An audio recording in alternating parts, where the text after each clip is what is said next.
हाँ सब ठीक है सर, सब ठीक है। आप बोलिए, आपकी आवाज आ रही है ना? हाँ हाँ, आपकी आवाज़ भी आ रही है। हाँ, साफ आ रही है। आपकी भी आ रही है, थोड़ी स्लो आ रही है आवाज। कोई दिक्कत है? स्लो आ रही है? अरे नहीं सर। हाँ, अच्छा। माधुरी जी स्लो आ रही है ना आवाज? आवाज वैसे तो आ तो रही है नॉर्मली, थोड़ी चलो सी। ठीक है, ठीक है, हाँ। फिर रहने दो। हाँ शुरू कीजिए फिर। हाँ, अच्छा, ठीक है सर। चलिए चलिए, शुरू कीजिए। राजकुमार जी। हाँ अच्छा हाँ ठीक है, मैं शुरू करूं। हाँ हाँ, आप ही कीजिए। हाँ, नमस्कार सर। ओके, आइए बैठिए। नमस्कार सर। Thank you sir. अच्छा, आपने बेसिक डिप्लोमा इन ओंकोलॉजी किया है। सर ये post basic diploma in oncology है जो ग्रेजुएशन के बाद आपकी करते हैं आवाज सर। नहीं आ रही कृष्ण जी। अच्छा। सर एक मिनट मुझे दीजिएगा सर। जी।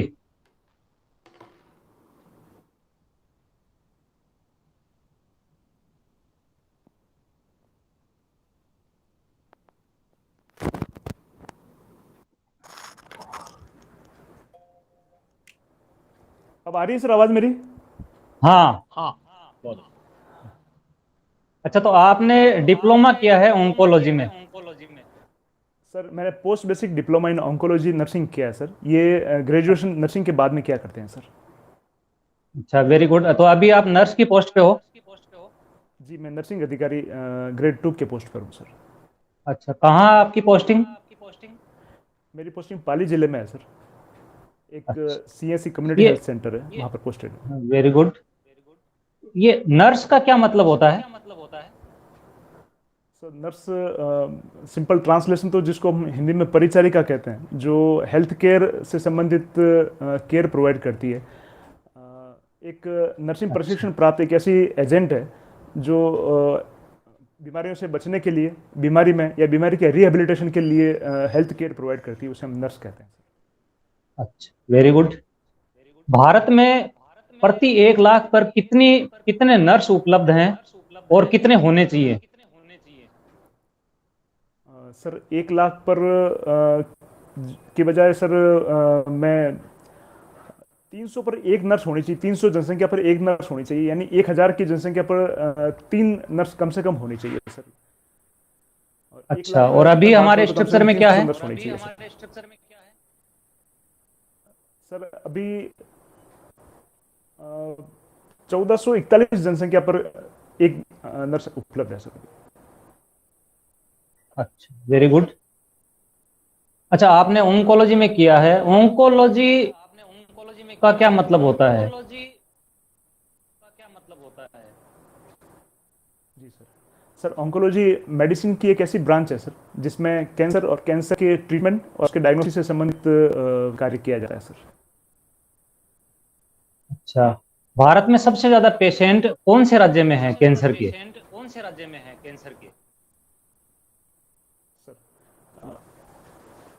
कैंसर रजिस्ट्री जो हर साल कैंसर के बारे में डाटा एकत्रित करती है सर, उसमें पिछले साल की रिपोर्ट के अनुसार पंजाब में सबसे ज़्यादा पेशेंट है सर। अच्छा, एक मैंने सुना कि एक कैंसर एक्सप्रेस भी चलती है। जी सर। कहाँ चलती है ये। सर बीकानेर में कैंसर का रीजनल सेंटर है, आचार्य तुलसी रीजनल सेंटर है सर कैंसर का। उसके और अच्छा। पंजाब के बीच में एक चलती है ट्रेन, उसको कैंसर ट्रेन के नाम से जाना जा रहा है सर। अच्छा, वेरी गुड। आप अभी हॉस्पिटल में हैं, तो आपने कोरोना के दौरान काम भी किया होगा। जी क्या काम रहता है आपका। सर कोरोना के दौरान कोरोना के सर्वे करना, कोरोना से संबंधित जो पेशेंट हैं उनको क्वारंटाइन करना, ये भी काम किया है सर। और वार्ड में कोरोना के पेशेंट को डायरेक्ट केयर प्रोवाइड करना, ये भी काम किया है सर। पोस्ट कोविड जो पेशेंट्स हैं उनके लिए भी, उनके मेंटल हेल्थ के लिए और उनके पोस्ट कोविड सिम्टम्स को मैनेज करने के लिए और किसी बीमारी से संबंधित जो भी केयर है वो भी हमें प्रोवाइड की है सर। अच्छा, आपको क्या लगता है कि क्या सुधार होने चाहिए। जैसे अभी कोरोना की दूसरी जो लहर आई है उसमें हमारा हेल्थ सिस्टम पूरी तरह कोलैप्स हो गया। क्या सुधार किए जाएं और क्या सरकार की कमियां रह गई इसमें। सरकार की कमियां रह गई इसमें? सर मैं विनम्रतापूर्वक कहना चाहूँगा सर कि कमियां सरकार ने अपनी तरफ से प्रयास पूरे किए हैं सर, लेकिन जो इस बार कोरोना या कोविड वायरस का जो वेरिएंट था वो ज़्यादा संक्रामक था, इस वजह से और अधिक संक्रामक होने की वजह से अचानक से हमारे पास में पेशेंट की संख्या बहुत ज़्यादा हो गई। इस वजह से कुछ इस प्रकार से महसूस हुआ हमें कि हमारा तंत्र इन सारे पेशेंट्स का बोझ झेल नहीं पाया सर। वैसे अगर सुधार की बात की जाए तो शुरू से हमें टेस्ट की संख्या को एक नियमित जो टेस्ट की संख्या की जाती है वो हमें टेस्ट ज़्यादा करने चाहिए सर, जितनी हमारी क्षमता उसके अनुसार करने चाहिए। टीकाकरण की दर हमारे पास में टीके पर्याप्त मात्रा में उपलब्ध नहीं हो पाए, अगर टीकाकरण की दर को शुरू से अगर अच्छा रखा जाता है तो हो सकता है शायद सेकंड वेव इतनी ज़्यादा उग्र नहीं होती सर। और सर सर्वे से संबंधित कार्य, सर्वे से संबंधित कार्य भी हमें लगातार करते रहना जी हाँ, बताइए। जी मैंने बताया सर्वे से संबंधित जो कार्य हैं इनको भी हमें लगातार जारी रहना चाहिए। जी, सरकार अभी प्रयास कर रही है कि तीसरी लहर आए उससे पहले हम अपनी तैयारियां कर लें, तो सरकार क्या तैयारियां कर रही है? जी सर सरकार हॉस्पिटल्स में ऑक्सीजन की कमी पिछली बार की वेव में नजर आई थी, तो ऑक्सीजन की कमी पूरी करने के लिए हर सीएससी पर राजस्थान में 385 सीएससी पर ऑक्सीजन प्लांट लगाने का प्रयास कर रही है सर। सब डिस्ट्रिक्ट हॉस्पिटल में भी ऑक्सीजन के प्लांट कई जगह पर लगा दिए गए हैं, कई जगह पर लगाए जा रहे हैं सर। बेड्स की संख्या, आईसीयू बेड्स की संख्या भी बढ़ाई जा रही है, हर एक जिला पर 30 आईसीयू बेड्स की संख्या और बढ़ाने का प्रयास किया जा रहा है सर। ऑक्सीजन बेड्स और जो कोरोना के डेडिकेटेड जो हॉस्पिटल्स हैं उनमें कोरोना के जो बेड्स हैं उनकी भी संख्या बढ़ाने का प्रयास किया जा रहा है सर। साथ में सर जो ह्यूमन रिसोर्सेज को पूरा करने के लिए कोविड सहायक की भर्ती की गई है सर, और कोविड से संबंधित जो कंसल्टेंट हैं उनकी भर्ती भी की गई है सर। और हर जिला कलेक्टर को ये बताया गया है कि जुलाई तक यूटीबी में यानी अर्जेंट टेम्परेरी बेसिस पर जो भी ह्यूमन रिसोर्सेज की कमी अगर नजर आती है तो उसको पूरा कर दिया जाए सर। इस प्रकार से तैयारियां हर जिले में चल रही है सर। Okay, very good. ये नीकू और पीकू की एक टर्म सुनते हैं कई बार हम, क्या होता है, दोनों में क्या डिफरेंस है? जी सर नीकू और पीकू आईसीयू के अलग अलग प्रकार है सर। नीकू में जहां हम न्यूनेटल आईसीयू कहते हैं जिसको, और पीकू पीडियाट्रिक आईसीयू है सर। इसमें विशेष रूप से उम्र का अंतर है सर। न्यूनेटल में जो न्यूनेट है 28 दिन तक के बच्चे जो हैं इनको रखा जाता है, और पीडियाट्रिक में बड़े बच्चे को भी रखा जा सकता है। ये एक विशेष फैसिलिटी पर हेल्थ जो मेडिकल कॉलेज लेवल हॉस्पिटल्स हैं या डिस्ट्रिक्ट लेवल के जो हॉस्पिटल्स हैं वहाँ पर ये फैसिलिटी अवेलेबल होती है sir. Okay, very good. Vaccine, आपने वैक्सीन लगाते होंगे, वैक्सीन का उत्पादन किस प्रकार होता है? कौन कौन सी चरण इसमें होते हैं उत्पादन के? जी सर वैक्सीन के उत्पादन में पहला चरण तो रिसर्च लेवल का होता है सर, जिसको प्री क्लिनिकल भी कहा जा सकता है सर। फिर सेकेंड लेवल रिसर्च के बाद में क्लिनिकल लेवल होता है सर। क्लिनिकल लेवल में कुछ स्टेजेस होती है सर, जिनमें बढ़ती हुई संख्या में हम जो टेस्ट के जो अपन सेलेक्ट करते हैं उनके ऊपर टेस्ट किया जाता है सर। उसके बाद में इंडस्ट्रियल मैन्युफैक्चर होता है सर। मैन्युफैक्चर के बाद में इसका अप्रूवल होता है, अप्रूवल के बाद में मैन्युफैक्चर होता है, सॉरी सर। और उसके बाद में इसकी क्वालिटी मेंटेनेंस के लिए हम ध्यान रखते हैं सर, और इसका मासिव प्रोडक्शन करते हैं सर। ये कुछ स्टेजेस होती है सर। Okay, very good. अच्छा, अभी ये धारणा या फिर ये अफवाह समझ सकते हैं कि कई बार ऐसे सुनने में आता है कि इस वैक्सीन में बछड़े का सीरम का उपयोग किया गया है, तो ये एक नैतिकता के विरुद्ध नहीं है क्या? नहीं सर, मैं स्ट्रांगली ये कहना चाहूँगा सर कि इसमें किसी भी प्रकार के बछड़े के सीरम का उपयोग इसमें नहीं किया जाता है सर। हाँ, सेल लाइन डेवलप करने के लिए, सेल को ग्रो कराने के लिए एक स्टेज में बछड़े की सीरम को उपयोग में लिया जाता है, लेकिन उसके बाद में बहुत सारे स्टेजेस होती है। इन स्टेजेस से जहाँ पर वैक्सीन हमें जो अवेलेबल होता है उसमें इसकी किसी भी प्रकार की सेल्स उसमें नहीं होती है सर। इसलिए ये एक भ्रांति है सर कि इसमें बछड़े का सीरम होता है। वेरोसेल क्या होती है? वेरोसेल वो सेल लाइन है सर, जिस पर सेल्स को जनरेट किया जाता है, सेल्स की संख्या बढ़ाई जाती है सर। और ब्रेक थ्रू इन्फेक्शन का क्या मतलब? सर ब्रेक थ्रू इन्फेक्शन टीकाकरण के बाद में भी, या एक बार इन्फेक्शन हो जाने के बाद में भी अगर दूसरी बार इन्फेक्शन होता है तो उसको ब्रेक थ्रू इन्फेक्शन कहते हैं सर। अच्छा, अभी 3 मॉडल सुनने में आए हैं, 40 मॉडल दूसरा नंदूरबार मॉडल और एक फोर्ड 3T+V मॉडल। तीनों एक बार बता दीजिए क्या है। सर अगर आप अनुमति दें मैं प्रयास करूंगा, मैं बिल्कुल क्रिस्टल क्लियर बहुत अच्छी तरह से इनके बारे जी में रिकॉल नहीं कर पा रहा हूँ सर। जी बताइए। 40 मॉडल में सर जी सर 40 मॉडल में टेस्ट, ट्रैक, ट्रीट और सर फोर्थ टी में मिस कर रहा हूँ सर। कोई बात नहीं। और आजकल जो ये 3T+V जो मॉडल आया है इसमें बाकी 3 तो टी वही है सर, और चौथा वी जो है इसमें वैक्सीनेट करने का है सर। बस ये 2 मॉडल मैं भी रिकॉल कर पा रहा हूँ सर, क्षमा कीजिएगा सर। अच्छा, आपने क्या नवाचार किए कोविड के दौरान आपके हॉस्पिटल या कार्य क्षेत्र में? आपने क्या नवाचार किया? क्षमा कीजिएगा सर, मुझे क्वेश्चन पूरा ठीक से सुनाई नहीं दिया सर, आप वापस दोहरा सकें अगर तो। मैं कह रहा हूं कि कोरोना के दौरान पिछली जो पहली लहर आई या दूसरी लहर आई, तो आपने कुछ विशेष काम किया था क्या इसमें? सर पहली लहर और दूसरी लहर में जो हमने काम किया उसका अंतर के बारे में पूछ रहे हैं सर? जी, आपने कुछ नवाचार किया हो या कुछ हट के आपने अलग से किया हो जो सरकार की गाइडलाइन है उनके अलावा? सर हॉस्पिटल्स में तो वही जो गाइडलाइन थी उसी के अनुसार हमने कार्य किया सर। हाँ, लेकिन व्यक्तिगत रूप से जो मेरे पड़ोस में जो पेशेंट्स थे सर उनके लिए मैंने ज़रूर मेरे मोहल्ले में कुछ इस तरह से एक जगह डिसाइड की सर, जहाँ पर हॉस्पिटल्स में चूंकि बेड्स अवेलेबल नहीं थे तो उनको वहीं पर केयर देने के लिए मैंने मेरे मोहल्ले के कुछ निवासियों के साथ में मिलकर एक छोटा सा प्रयास वहाँ पर किया था सर। अच्छा, ये बताइए, एक जो वैक्सीन लगाते हैं उसमें कितने ml का डोज लेते हैं? सर सर 0.5 ml का डोज लेते हैं सर। Okay, very good. मेरा लास्ट क्वेश्चन है आपसे। जी हमेशा वैक्सीन जब लगती है तो बांह पे लगाई जाती है, क्या कारण है? सर सर वहाँ पे लगाने के कुछ कारण में से एक कारण तो ये कि ज़्यादा एक्सपोजर की ज़रूरत नहीं पड़ती है सर। दूसरा, चूंकि मसल्स की हमें ज़रूरत होती है तो यहाँ पर muscles empty muscle good amount of muscles यहाँ पर अवेलेबल होती है सर। और तीसरा ये कि यहाँ पर इंजेक्शन लगने के बाद में मसल्स में एब्जॉर्प्शन फास्ट होता है सर। Okay, very good. ठीक है नंदू जी, आगे। हाँ ठीक है, thank you sir. Rakesh ji Goyal welcome. और योगेंद्र जी सुल्ताना दोनों नहीं है, मैं कैरी करता हूँ। जी आप पाली से हैं? जी नमस्कार सर, मैं पाली से हूँ सर। नमस्कार। अपने राजकुमार जी इसको आप म्यूट कर दीजिए थोड़ा सा। तो पाली जो क्यों प्रसिद्ध है, क्या ऐसी विशेष बातें हैं आपकी पाली की, वो बताइए मुझे। सर सर पाली अपनी सांस्कृतिक विविधता के लिए प्रसिद्ध है सर। जैन धर्म के कुछ यहाँ पर प्रसिद्ध तीर्थ स्थल है जिनको पंच तीर्थी के नाम से जाना जाता है, इनकी वजह से फेमस है सर।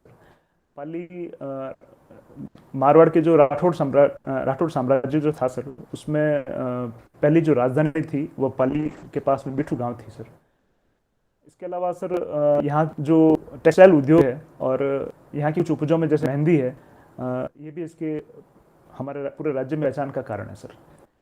कुछ यहाँ के खाद्य में जिसमें गुलाब हलवा और कुछ और जैसे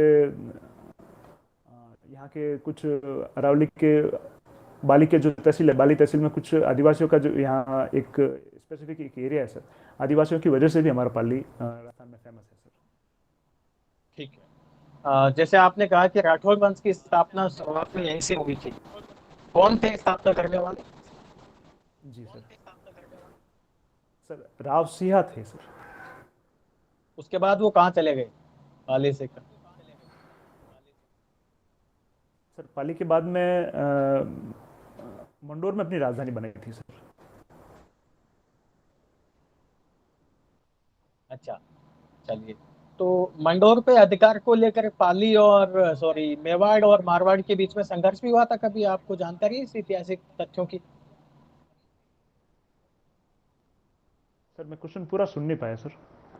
मैं कह रहा हूँ कि मंडोर पे क्वेश्चन अधिकार कुछ को आवाज लेकर, लॉस्ट। हाँ, मंडोर पर अधिकार को जी लेकर पाली मारवाड़ और मेवाड़ के बीच में संघर्ष हुआ था, उसकी भी जानकारी है आपको? क्षमा कीजिएगा सर, मैं भी रिकॉल नहीं कर पा रहा हूँ सर। चलिए। पाली में आप निवास करते हैं, यहाँ पर औद्योगिक विकास या फिर पर्यटन विकास के लिए किन किन क्षेत्रों में आपको संभावनाएं दिखाई देती है? सर पर्यटन में अगर देखा जाए तो पर्यटन में जैसा मैंने अभी एक निवेदन किया था कि यहाँ पर जैन पंचतीर्थी है सर, ये पर्यटन की यहाँ पर बहुत संभावना है इसकी वजह से। और जो इकोलॉजिकल जो टूरिज्म है यहाँ पर, जवाई के पास में पैंथर रिजर्व है एरिया, वो है कुंभलगढ़। और ये कुंभलगढ़ का कुछ यहाँ पर क्षेत्र जो पाली जिले में आता है सर, वो भी इकोलॉजिकल टूरिज्म के हिसाब से महत्वपूर्ण है सर। इसके अलावा सर रूरल टूरिज्म की भी यहाँ पर संभावना है सर। और उद्योग की दृष्टि से अगर देखा जाए तो उद्योग में यहाँ पर टेक्सटाइल से संबंधित उद्योग है। यहाँ के टेक्सटाइल का संबंधित जो उद्योग हमारे पूरे भारत में फेमस है सर। यहाँ का कपड़ा विदेशों तक में भी जाता है सर, इसमें संभावना है। और कुछ हस्तकलाओं में भी, जैसे चूड़ी के उद्योग है, या कृषि से संबंधित औजारों का उद्योग है, या इलेक्ट्रॉनिक्स से संबंधित कुछ उद्योग है, कुछ इस प्रकार के उद्योग भी यहाँ पर पाली के अर्थव्यवस्था में अच्छा योगदान देते हैं सर। चलिए, आपकी हॉबी है पुस्तकें पढ़ना? जी सर, पुस्तकें पढ़ना और और लघु कथा लिखना। जी सर। हाँ, कौन सी पुस्तक आपने हाल ही में पढ़ी है, उसकी बताइए, उसके बारे में कुछ। सर अभी हाल ही में प्रेमचंद जी का एक उपन्यास सेवा सदन पढ़ा है सर, और एक अधूरा उपन्यास श्रीलाल शुक्ल जी का राज दरबारी पढ़ा था सर। प्रेमचंद जी के उपन्यास इससे पहले भी आपने काफी पढ़े होंगे? जी, इससे पहले मैंने 2 उपन्यास प्रेमचंद जी के और पढ़े हैं सर। कौन से थे? गबन और गोदान सर। इसके अलावा कुछ और कहानियां भी मैंने प्रेमचंद जी की पढ़ी हैं सर। अच्छा, गोदान में आपको याद हो तो एक प्रसंग है जहाँ पर वो बेल को खरीदने का प्रयास करता है, वो पात्र जो होता है उसका नायक, और उनके बीच में आदान प्रदान होता है, एक्सचेंज ऑफ व्यूज होता है उस समय। उसके बारे में आपको कुछ याद हो तो मुझे बताइए।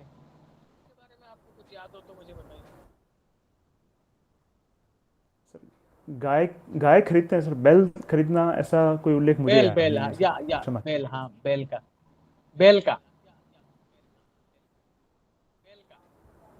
क्षमा कीजिए सर, मैं रिकॉल नहीं कर पा रहा। तो कौन कौन से पात्र थे इसमें, उनको आप याद कर पा रहे हैं? जी सर। सर एक तो केंद्रीय पात्र इसमें होरी किसान था सर, उसकी धर्मपत्नी धनिया थी सर, उसका पुत्र गोवर्धन, उसकी 2 बेटियां रूपा और सोना। और तो क्या क्या इसका दुलारी। कहानी का सार हमें संक्षेप में बताइए, क्या है कहानी?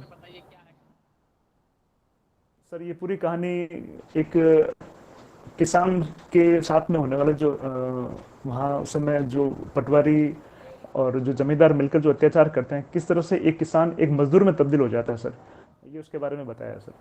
हमारे ग्रामीण जीवन से संबंधित ये कहानी है सर, जो हमारे भारत के ग्रामीण जीवन को उस समय तत्कालीन ग्रामीण जीवन को बहुत अच्छी तरह से प्रदर्शित करती है सर।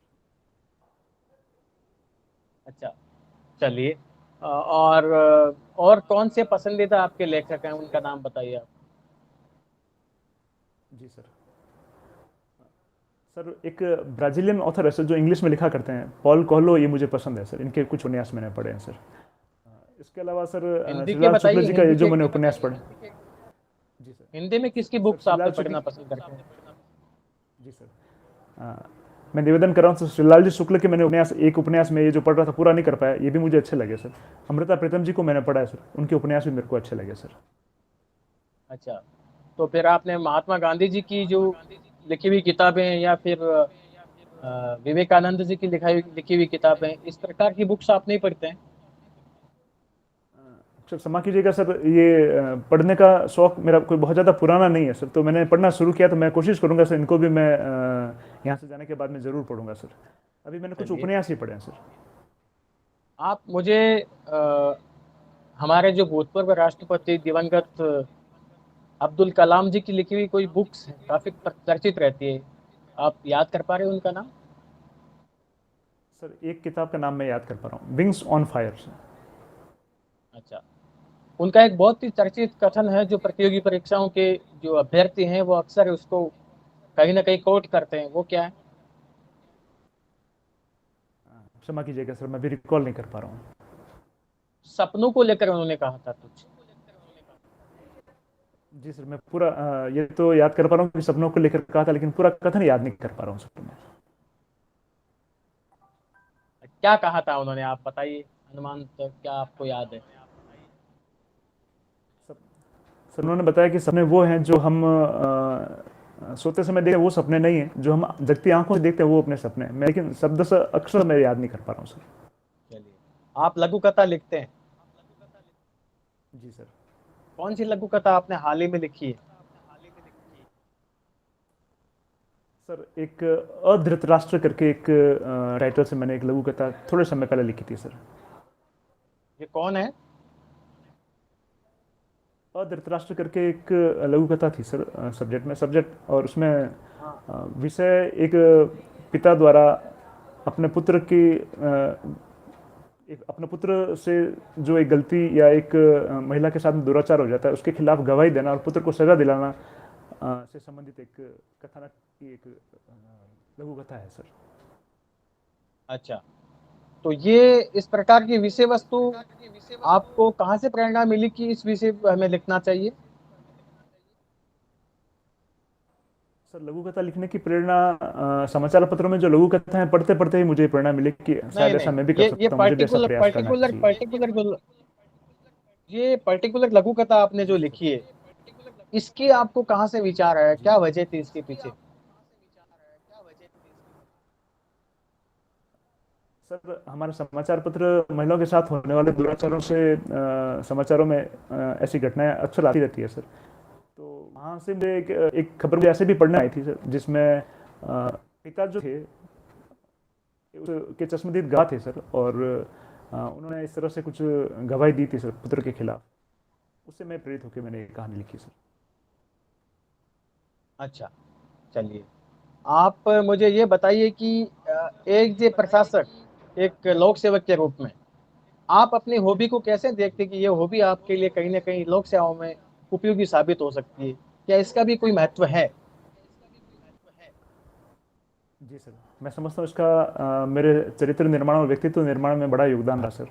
और इसके अलावा सर इस लघु कथा लिखना और पुस्तकें पढ़ना ने मेरे अंदर संवेदनशीलता का पर्याप्त विकास किया सर। इमोशनल इंटेलिजेंस भी मुझ में विकसित हुई है।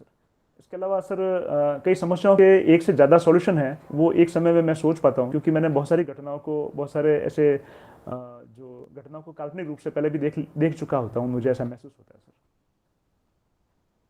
ठीक है, आप, मेरा अंतिम सवाल है, मुझे स्पेसिफिक आंसर दीजिए। आपको, जैसे आपने संवेदनशीलता की बात की, तो क्या आपको लगता है कि आजकल लोक सेवाओं में संवेदनशीलता की कमी है, हाँ या ना?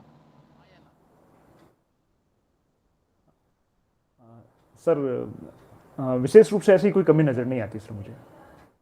तो फिर अपेक्षा ये रहती है कि लोक सेवाओं में संवेदनशीलता को बढ़ाया जाए। जैसे अभी प्रशासनिक सेवाओं के एग्जाम से हमने एथिक्स का पेपर भी जोड़ा है। आप मुझे सजेशन दीजिए कुछ कि भाई लोक सेवाओं में कैसे, लोक सेवाओं को अधिक संवेदनशील कैसे बनाया जा सकता है, क्या ऐसे प्रयास हो सकते हैं स्पेसिफिक, आप वो बताइए। अंतिम सवाल है। सर मैं सहमत हूँ सर, अधिक संवेदनशील बनने का स्कोप हमेशा रहता है सर। और अधिक संवेदनशील बनने के लिए जैसे पाठ्यक्रम में एथिक्स सब्जेक्ट जोड़ना ये भी एक बड़ा कदम है सर। इसके अलावा सर ट्रेनिंग के दौरान ही कुछ ऐसे ग्रुप्स के साथ में अगर उनका इंटरेक्शन किया जाए तो अधिक संवेदनशील बनाया जा सकता है सर। और इस प्रकार के प्रोजेक्ट भी दिए जा सकते हैं ट्रेनिंग के दौरान, जिसमें गाँव में जाकर गाँव में लोगों के साथ में इंटरेक्शन करना, उनसे समझने का प्रयास करना, उनकी परेशानियों को समझना, इसके साथ भी उनमें संवेदनशीलता को बढ़ाया जा सकता है सर। ठीक है, थैंक यू, बहुत अच्छा। चलो, बहुत बहुत शुभकामनाएं। रिकॉर्डिंग बंद कीजिए Mahavir ji. Thank you sir. हमने कहा अंकल 14 वो कर दो 2। अपने राजकुमार जी, 16 वो कर हाँ दो, जी सर। आप बता दीजिए पहले। मतलब 14 वो कर